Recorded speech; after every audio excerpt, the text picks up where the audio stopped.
Go ahead and hit this one on. Sure. And then I can edit that one on down. And did you already start it? Well, that's the video. This isn't the live. Oh, okay. The live's gonna be on yours. Yeah, okay. I was like, what?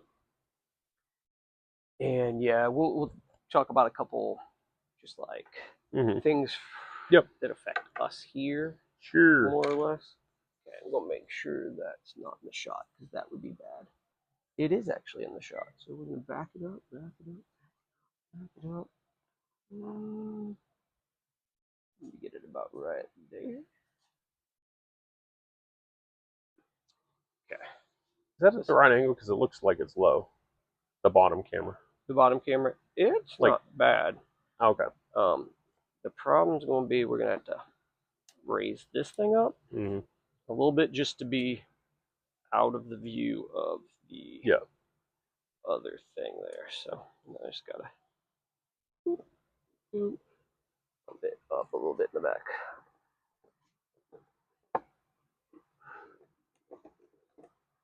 There we go. And okay, now let me see. That is not in there. Here.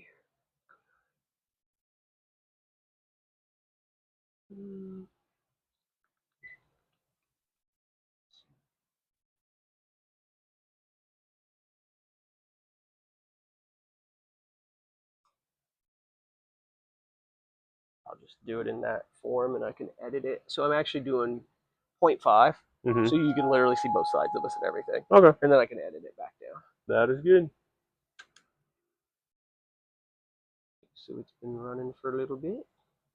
And now I will just call this something.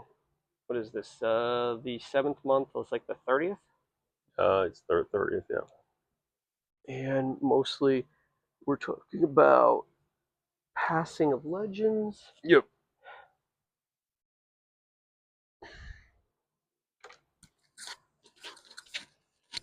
See if my chest hair is actually getting or not. Okay. From now, I can only have 2 inches of chest hair. I don't want someone to be like, well, there's chubby chasers out there to try to chase me down.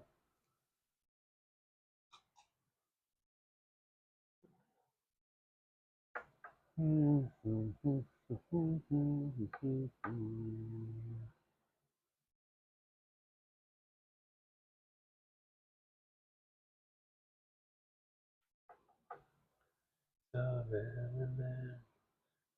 a real man.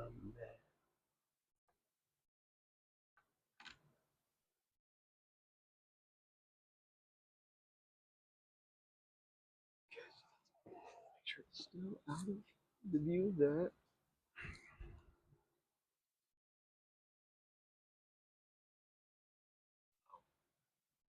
Basically out of the view of that.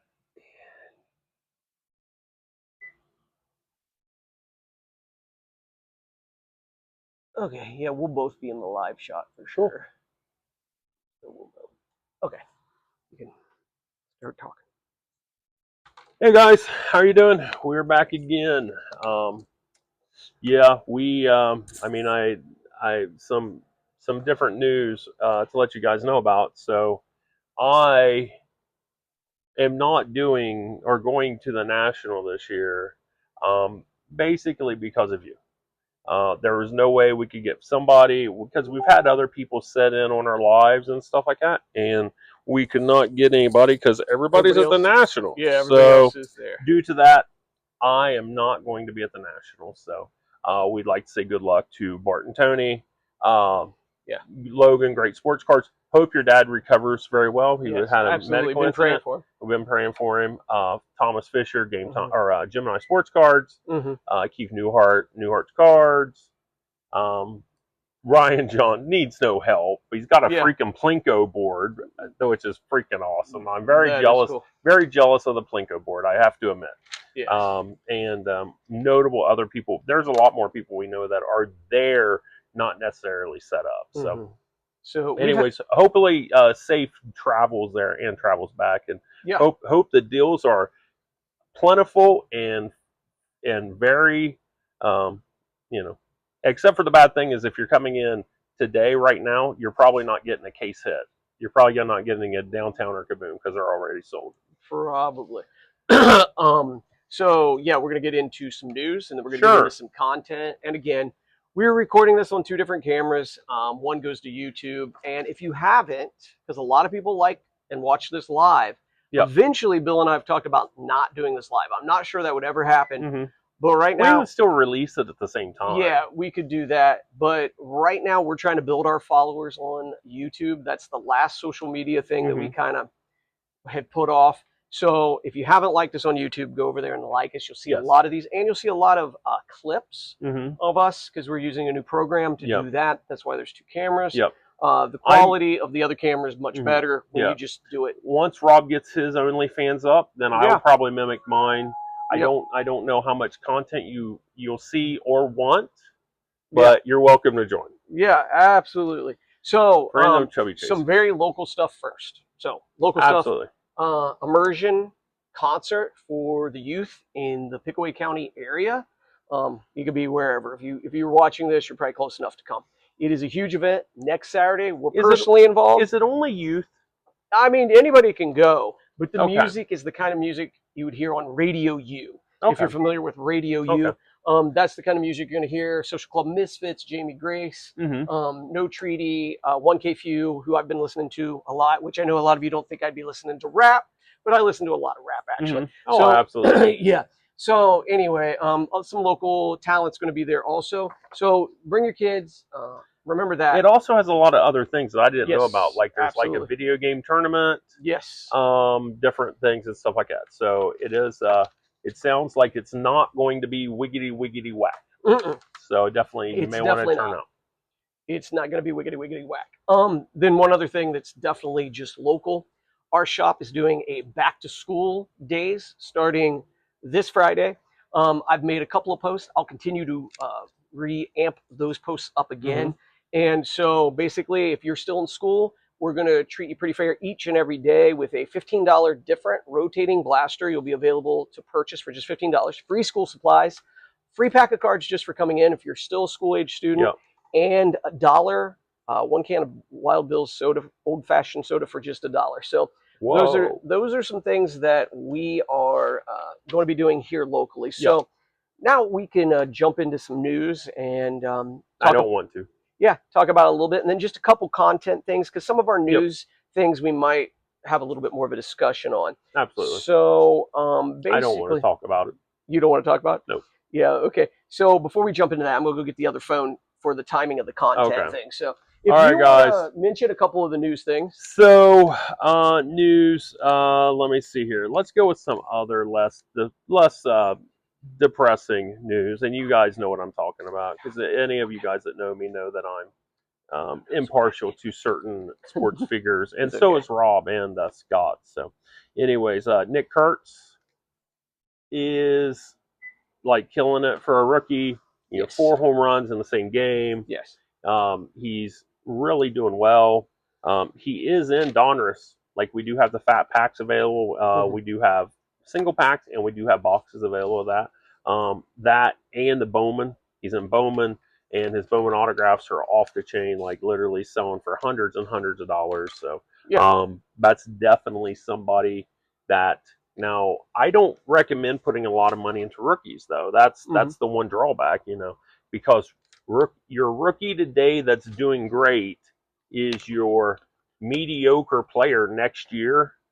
Yeah, and the price can only come down. So I would if you're going to hit it if you're going to open a box, and hit it and stuff like that, you know, and you want to hold on to it, I understand it. I probably wouldn't put a bunch of investment money into him. Yeah, we also I just want to mention, like, we have Bowman out there. I'm not sure. I think you can see it in the live or on the video. The Bowman out there jumped $150 to $200 a box for jumbos. And so here's some of the guys that might be making that happen. And we had Scott take a look for us because I was looking at some rookies and stuff. So Nick Kurtz is the big one, as you mentioned. But also in the AL, there's Jacob Wilson, who's an A's pitcher, who's really doing well. There's Roman Anthony for the Red Sox. Drake Baldwin, who's a Brave, who's got 11 home runs and 41 RBIs as of yesterday. Jacob Mizorowski, which is a Brewers pitcher, is also there. And then can't forget the Reds. You got Chase Burns. Chase Burns starts out pretty good. Most of the Reds games I've seen him in, and maybe fizzles at the end. But those are some guys that are kind of really heating up the rookie class, making some of these prospecting products sell a little bit better, I guess. And so it will also probably help sell Topps Chrome Update. Yes. Because there's no way Topps has always tried to hold some people back. So in the fact that they will not put all those guys into that product, but some are probably pretty much going to have cards. So anyways, I look to see Nick Kurtz in Update. They might hold back Mizorowski. They may hold somebody back, but then speaking of Topps and Topps Chrome, so they did announce that because you're leading, other than Aaron Judge, who's injured, you're leading AL MVP candidate is literally does not have a Topps Chrome card, has a rookie card from 2022, but he doesn't have a current rookie card or current card in the set this year. So the buyback will be extended to the update set, and he will have a card in that. They also are talking about having Pete Crow Armstrong having a card.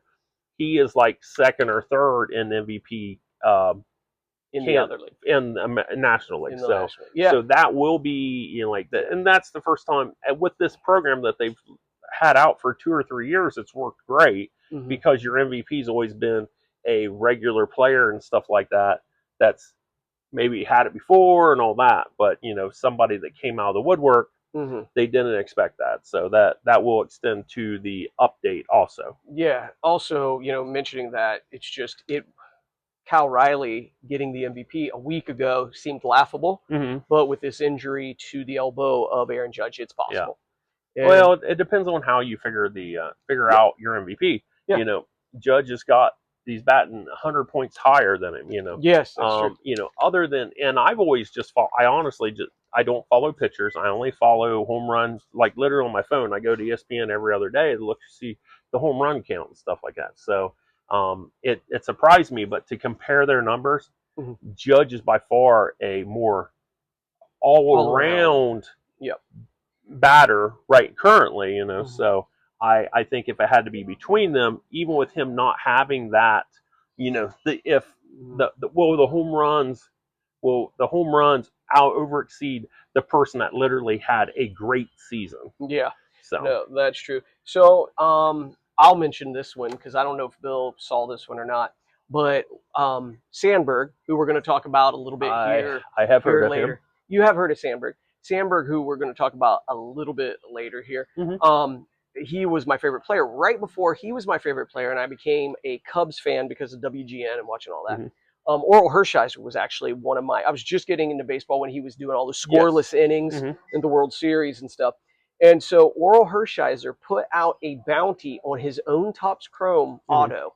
And so Orel Hershiser, for his 101 Topps Chrome auto, and again, this is just news, he put out a bounty that would include a visit to the booth, the broadcaster booth, with maybe him and Buck, and broadcasting a game, a personal meet and greet, a framed autographed jersey that was game worn of him. There were several other things. You can check that out. But I just thought that was neat that a current player, and it really seemed like he has a shop. Yeah. An actual baseball card shop. So that was really cool to kind of see that. So, Orel Hershiser has a bounty. I didn't know that, for his but own I know a lot of people that really like Orel. So, yes. Go from there. Okay. So I will jump in then back to the new Hall of Fame class. So mainly we want to welcome them, but I'm going to ask Bill's opinion about 3 guys here. The 3 main guys. Ichiro.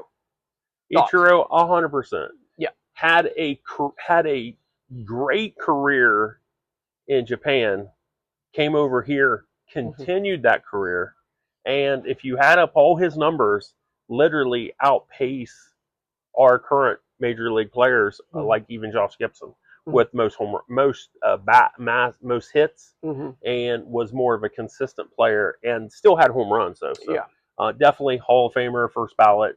Should not have been questioned. Should not have been questioned. CC Sabathia. CC Sabathia, former Indian, former Yankee, was there during the Yankees pennant runs and stuff like that. I mean, I think some of those teams, like if you're part of a team that gets multiple pennants and stuff like that, they almost have to put you in, even if you're like even kind of somewhat mediocre, but decent. But no, his numbers are there. He should be in the Hall of Fame. Okay, Billy Wagner. Billy Wagner, they had to tell me more about him because I don't follow pitching, and he was a reliever, tons of saves and stuff like that. But I can't say he doesn't belong in the Hall of Fame. I just say it was not a big name to me, and it was kind of shocked that they're like, oh, Billy Wagner. Yeah. So I'll go through these guys because I actually have some stats, and I'll just tell you my opinion. I kind of rated them like A, B, B minus, that sort of thing. And here's the thing that I'd want to point out. If you're out there and you're prospecting cards or you're trying to buy and flip cards, Ichiro is going to have very little growth because he went to the Hall of Fame. Everybody expects it, right? CC Sabathia, people are going to now take notice and be like, well, was he really that good? And if you weren't a local guy, like one of the teams he played for, the Indians or the Yankees, then you may not have his cards, and you might take a look, and there might be a small jump. But it's these farther stretches like Billy Wagner that really you might see the bigger jump in their cards. I would give Ichiro an A+, absolutely. Like you said, first ballot. That's the classical first ballot. CC, I'd give him a B. A C. And another C. And another C. No, I would give him a B. I definitely think he should be there. Billy Wagner, it was his 10th and final year. Really? Yeah, it was his 10th and final year. I was unaware of that. Yeah, so it was his 10th and final year. He got in by the skin of his teeth. And we'll go back up. Ichiro, no-brainer. CC, probably. Billy Wagner. Not to make this a Joey Votto comment, but Joey Votto is below Ichiro, but probably above CC. Yeah. So does it? We've had this debate. Hall of Good, Hall of Fame. I don't know. Joey Votto goes into the Hall of Fame. The interesting thing is, if Billy Wagner doesn't get in this year, I doubt if he ever gets in because your Veterans Committee that would vote on it in a few years, his stats are way down compared to other people that are Veteran Committee people. So no, it's I mean, the bad thing is, in my opinion, they already have a Hall of Fame celebration every year, and they do this and all that. I don't think they need to have one every year because there's too many people in the Hall of Fame, you know. But it's a celebration. You know, the people that get in it, you know, I can't, you know, there's, for every person that gets in it that a lot of people question, there's other people that didn't get in it that we have bigger questions about, and everybody knows my Don Mattingly obsession. Yes, absolutely. But anyways, that's fair. So I mean, it just, and if Don Mattingly, he'd be in there by Veterans Committee by now if he wasn't an active coach.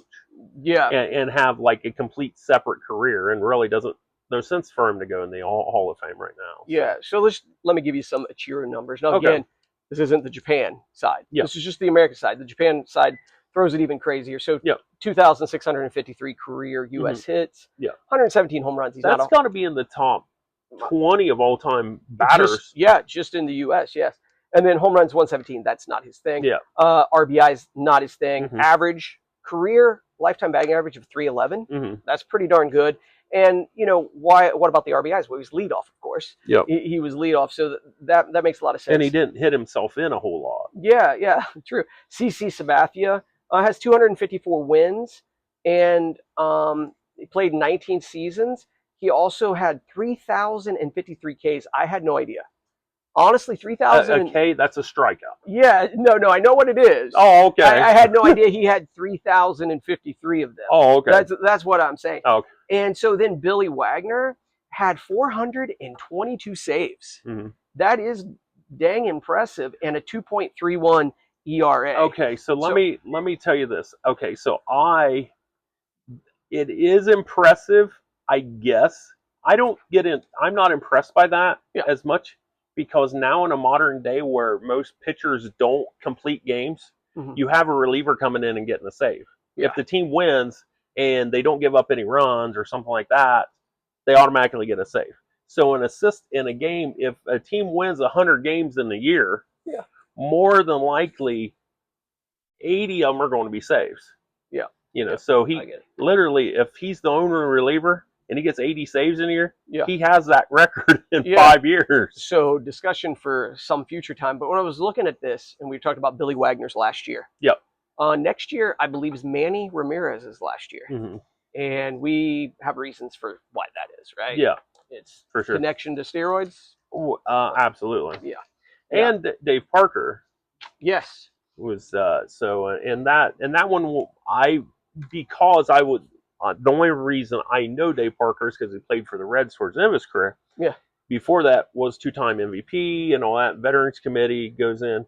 Veteran Committee can do who they want, and you know it. At that point, it's not just it's a popularity contest. You know, it's like when you went to high school and you had your king in a court at the dances and stuff like that. So who likes who, you know? So okay, so we just have a couple comments about this one. Doesn't even I have very little to say about this. GameStop rumored to get ready to launch their own marketplace, like they're like an eBay kind of marketplace. So we would probably dig into this in a later time. Yeah, because I'm curious how much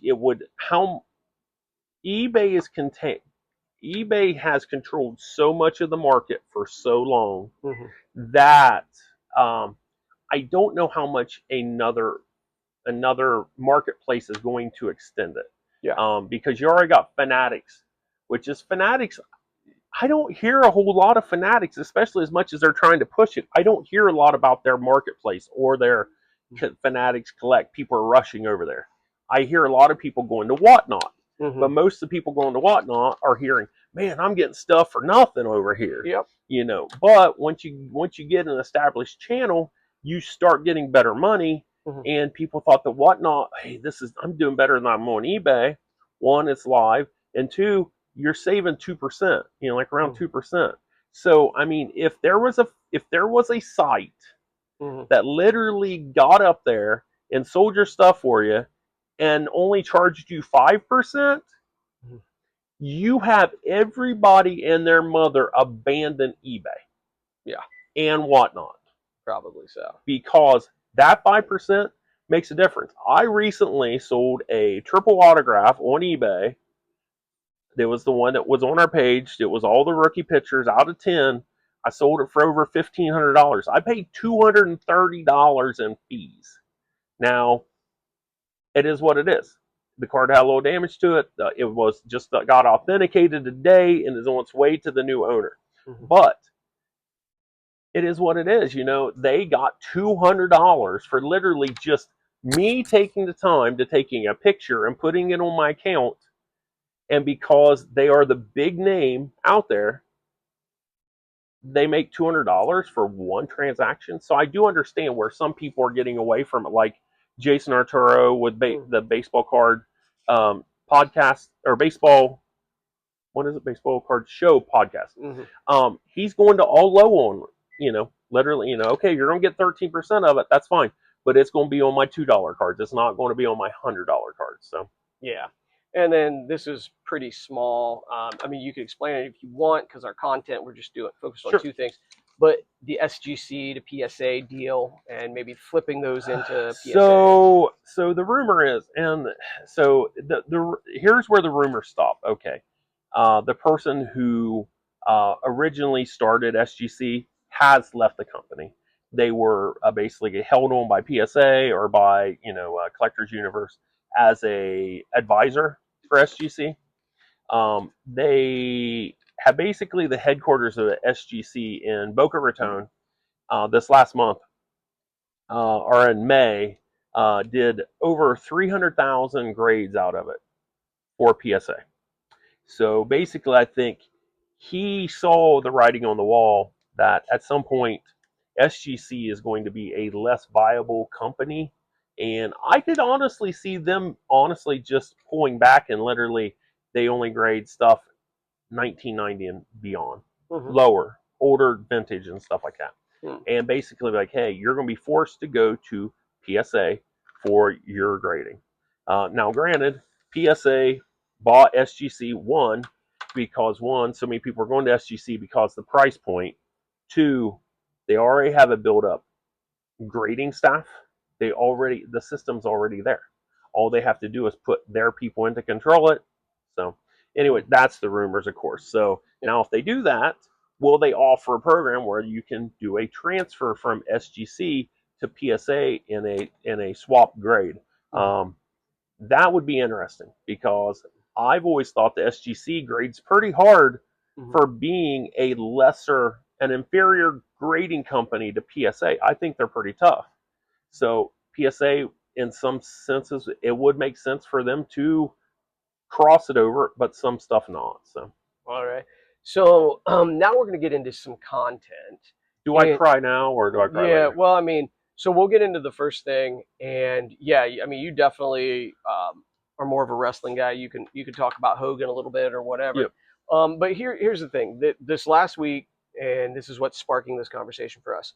Hulk Hogan passed away. Sandberg passed away just a few days ago. And many of you that know Bill's a lot of times has got wrestling on when he's here. And it was a big part of his youth. And it wasn't only just that, but it's like our whole childhood has passed away. Yeah. You know, Malcolm and Jamal Warner out of nowhere passed away from a freak swimming accident. Yeah. Ozzy Osbourne did a concert and dies basically 2 days later. Yeah. You know, so, and it's like our childhood. It's disappeared from us in a short period of time. Yeah. And it just happens to be that I'm a huge wrestling fan. I am a real American.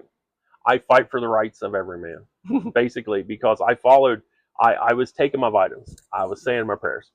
Hulk Hogan was definitely a character. He's a character, you know, because it's Terry Bollea.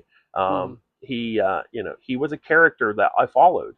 I found inspiration in him when I'm in my teens, and I'm like, oh wow, you know, saying my prayers, take my vitamins, you know, and stuff like that. So, anyways, it's sad to see our childhood go. We know it has to go some point, but there are things that we've held over from it, you know, and I have multiple autographs from him, and I did get a meeting, and I was not disappointed from meeting him in person, you know, and I cherish that picture. It's somewhere, I think it's at my house. Yeah. But meeting the person that you've idolized your whole life from your teenage years, you know, that's something to definitely pass on. But yeah, definitely sad for that, sad for his family and stuff like that. So sorry to see you go, Hulkster. You will be missed. So. Is there before I go and talk a little bit about this, is there anything that you see hobby impact from these guys passing or so whatever? I did see so here's the thing with passing of people and stars and celebrities and basically anything. A lot of people find that, you know, it's like, hey, I like that. For example, me and my buddy Josh, we both have Hulk Hogan Funkos. Both SGC autographed. I have mine. Literally had it on the shelf here. The reason I had it on the shelf is because, you know, I do have to try to sell stuff. My wife would prefer I sell everything, but I do have to try to sell stuff. So I had it on the shelf for $225 or whatever. He passes away. I pulled it off the shelf. I don't really want to sell it. I didn't want to sell it in the first place. So now it is unavailable. It's now back in my personal collection. Now, my buddy Josh had his on eBay for $169 for multiple months. Nobody looked at it. Everybody's like, hey, you know, and he literally told me, he's like, hey, if I got $100 for it, I'd be happy. So he passes away. Within 20 minutes of the notification, he gets that he sold it. Then he's sitting there then he's going back and he's like, hey, I don't know if I want to. He didn't really want to sell it in the first place because that's the guy who got him following wrestling also. So he debated on it, and, you know, eBay's going to give you a negative, or the person's going to give you a negative and all that. And he ended up taking the negative and just pulling it back and putting it in his personal collection. Now, he does have intents of selling it at some point, and those Funkos are going for $300. So, I mean, it is, you know, it just kind of depends on how you feel about stuff and what do you want to collect. Or it's that person that always wanted it, But it's like, well, today's not the day for me to own this, and then it's too late. Yeah. So don't regret your purchases, especially if you're purchasing something that you really like. Yeah. So, but you also had a passing of somebody that was pretty strong in your So yeah, Hulk Hogan, Sandberg, and these '90s kids heroes like Bill was talking about. These guys passing. So I'll just tell you, about Sandberg. So for us growing up in the '90s in southern or south central Ohio, I guess, WGN was like something we could see. So a lot of times Saturday afternoons, hanging out with my friends, maybe playing Super Nintendo or something, we were also had the game on, and we could get way more Cubs games than we could Reds games locally, which sounds crazy, but it just seemed to be how it was with the cable. And they were afternoon games. Yeah, they were a lot of afternoon games. And so, it was normal to see, and Sandberg, Sean Dunston, Mark Grace, that combo, Andre Dawson often in the outfield, that combo, meant a lot to me seeing it. And if you talk about magical plays, we could talk about career home runs. It's up there quite a bit. We could talk about RBIs. We could talk about those things. But just to watch Sandberg play in the field was very close to watching, even though Sandberg was a second baseman, it was very close to watching Ozzie Smith. There were some magical plays that were happening there. And of course, Grace was pulling him out at first base. But these were like, guys that I loved to watch, guys that I collected. And I've told this story. Besides flipping, besides selling a card, I have on a card, the most I've ever spent is $14. One was a Sandberg Fleer rookie, and one was an '89 Griffey Jr. And for some reason, those two prices stick in my mind. And so I really, and this is really odd, I wasn't following his cancer diagnosis or anything like that. But 2 months ago, the piece that you can see out in front of you, right in front of the Hulk Hogan, is a Hall of Fame autographed ball in a case with one of the 83 Topps rookie cards, just in this nice little case. And a dealer at one of my shows actually had it. I didn't feel like he did very well that day. So I just said, hey, what could you do on that? So now I have that in my personal collection. So what does that do, these guys passing? I think these guys passing, it sparks interest in their careers. And you have a whole new group of people that begin to focus in on their careers, watch their careers, and get interested in having like that special piece of product, that special just one-on-one or whatever that they can use or they can get just to say, well, I have something of Hulk Hogan or I have something of Sandberg. So, this leads into a discussion that I'll let Bill even talk about. We had no idea like these guys were going to pass away. But if you bought one of their autographs in the last 3 to 4 months, then you could potentially make a profit. Oh, for sure. So one of the things that's weird is we've sold a lot of Christmas Story cards lately, and I looked, and the teacher in Christmas Story, somebody got her autograph, and she's like 81. Yep. So we know that that this lady doesn't have a lot more time. So it's kind of those kind of things. Once you've passed away, you can no longer autograph. Yeah, so, prospecting death. Yes. That's what we like to call it. So go ahead. You talk a little bit about that. So I'll tell you. So now, granted, Hulk Hogan does have autographs in the Topps product that they put out now, the Topps Chrome and stuff like that. And they're all stickers. They went to stickers and stuff like that on most things. I mean, so they try with your national treasures to always, on your higher end products will be like on card. Well, you're never getting another on card autograph from Hulk Hogan. Yeah, it's just not happening. You're not, and if it wasn't for that, so wrestling is really popular. All the wrestling we get because Panini was selling a bunch of it. Then Topps got the license back, selling a ton of it. But like for Ryan Sandberg, for example, he's been out of limelight for a long time. There's not a lot of cards of him. There was they put him in because Donruss can't do a current major league players, so he fit into the retired section. But if it's not for Leaf, you don't have much Ryan Sandberg stuff out there over the last couple of years. No, because like if there's not a Leaf out there, Rob doesn't have a 101 autograph that he got for Christmas from somebody a couple years ago. That is true. So I do like that point that Leaf is hitting on those notes. Like Hogan has a lot of Leaf stuff. They're hitting on those notes that other people may not be hitting on.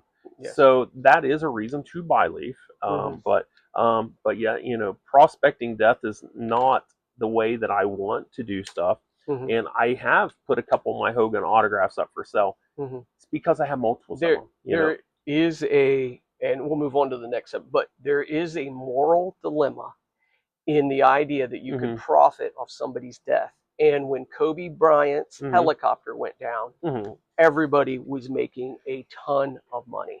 So that's kind of between you and your own conscience. So I would say, okay. In that situation, I think that I think there's a difference in death.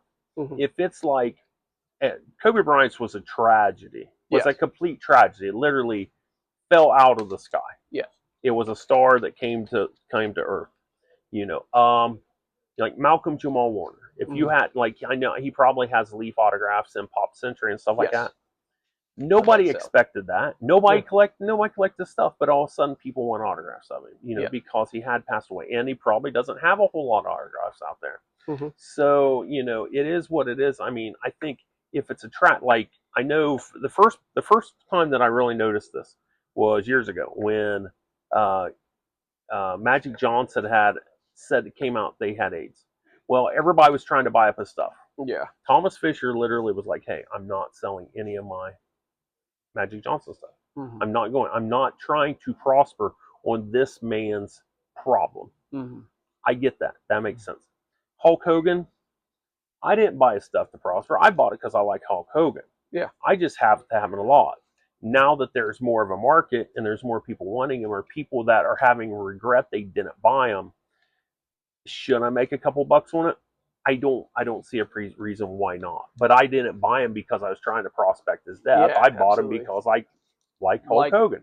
I also like Ric Flair and have multiple autographs. And if something happens to Ric Flair, I 100% will have something out for sale. So I think it's the focus behind it and how you do acquire it. And was the reason you acquired it a genuine thing, or was literally a cash grab and you're trying just to, I think this person's going to die, I want to buy up his stuff because I want to prosper later. Yeah. Okay, so we're going to move on and to our last topic, and Bill can talk for 2 or 3 minutes, and then I'll talk for 2 or 3 minutes, and we'll wrap this up. But here's a headline, basically, and Bill can kind of say, is it true or false, and kind of go into it from there. Repackers are going to impact the National Card Convention. They've already been the reason for many cards inflating in price, and they are frustrating collectors. Go for it. All right, so I can tell you right now, just because pictures I've seen from the National had not even started. People were not allowed in the National yet. And Keith Newhart, who had showcases full of case hits, already sold out to a repacker. Is that repacker wrong to be buying them out? Well, that's what that guy needs. That guy needs that to make his repack, to turn his lesser desired cards into a gambling situation to make his profit. If you're going to the National and you're looking for Downtown's Kaboom's case hits, you might as well forget about them. Unless they were hit or obtained later in the week, anybody that has them in their showcase right now, they're either 1.2 or 1.5 times the current comp rate, or they've already been sold at 100% of comps. Because those guys need them. So is that hurting the market? Yes. If you're a collector and if you're going in and you're like, hey, I want a Downtown of Troy Polamalu. We happen to have one currently right now. So if you are looking for a Troy Polamalu Downtown at the National, last one went for $450 on eBay. More than likely, you're probably not finding one because that's a mid-range Downtown price that someone can put in a breaking thing. So that's bought up, So if you're going to, and that's the reason why with that case hit stuff, I don't know why you want to collect it, or why you're striving to get it. But the market's so hot about it that it's, the repackers will destroy the hobby because it's literally a legal way for anybody, and I'm talking 2, which I don't know how these kids get money when they're 2, but they probably have it, or 102 can be in the same break and buy a thing and get a chance to get $1,000 card, and it only costs them $200 to get in. Yeah. But the floor is $100. Yeah. But that floor that they have that they're saying is a $100 card is something that's not liquid, and they paid 20 to 30% for it. Yeah. So there's definitely going to be a break between what is a case hit and what is liquid and what is not liquid. And basically, Rob tells me all the time, your $5, $10 cards, they're throwaways. They are in the hobby. No one cares. No one cares about them. We still sell them, but nobody cares about that stuff. Yeah. Everybody wants case hits, and it doesn't make sense because the case hits at some point they don't have an autograph. They don't have a piece of jersey. It's literally just a company can make them. They make thousands and thousands of them. Yep. Panini is literally made their name on case hits that are not, that don't have to, they won't continue. Next year, Patrick Mahomes will not have a case hit. He's a current NFL player. He cannot have one. So he won't have one for the next 10 years, more than likely, because they can't even apply for a chance to win the NFL license for 10 more years. So, yeah, case hits and that, the repackers will kill the hobby, and it's sad because I love this hobby. Yeah. So, I will, make a few comments. Again, the question is repackers. They're going to impact the national.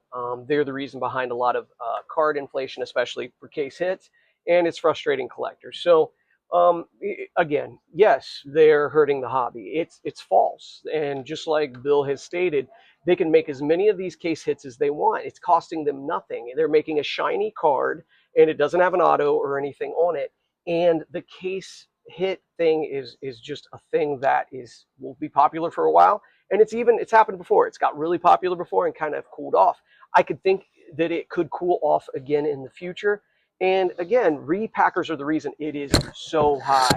And what it's leaving though for you as a collector are bargains galore, because like Bill alluded to, I stick to $5 to $25 cards are pieces of crud now. Nobody cares about them. They go in dollar boxes for the most part, and it's going to leave you a lot of those to get. But what about you who collect Patrick Mahomes? You're not going to be able to complete your collection of getting one of every Patrick Mahomes because the downtown is $1,200, and it makes absolutely no sense.